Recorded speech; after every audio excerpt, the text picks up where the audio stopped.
nursing mother when you fear dear son emienu Elizabeth Cranton and as I say kokrometo no fumu no woni bi pre papa na utie Elizabeth Cranton sam no mu a ofafuo abosome nwotwe konkro no mu no ohunu sadwa bi demu ene wadi akira ene ababedu ba bia edri na watwe bia 2000 de omo hye no oni Adom Kasee edi nkomo.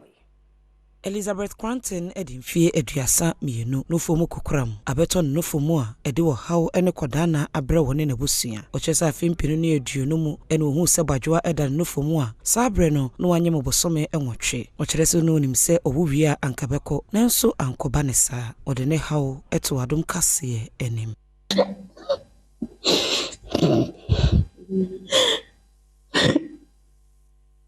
Mefefu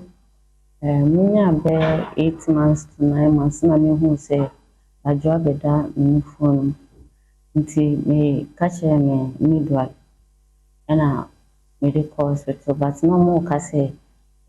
hormonal changes nti me bu a me wi a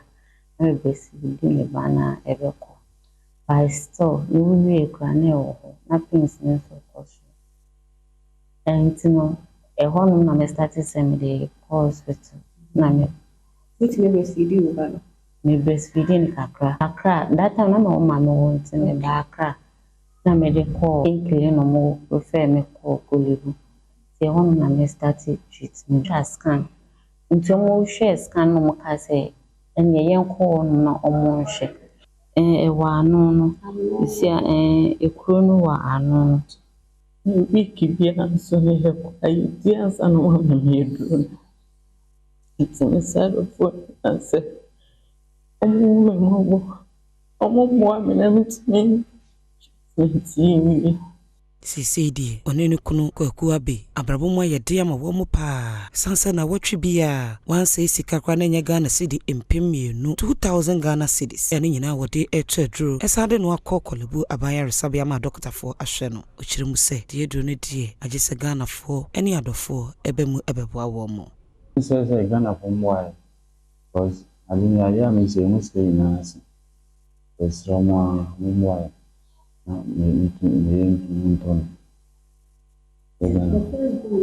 first born and bye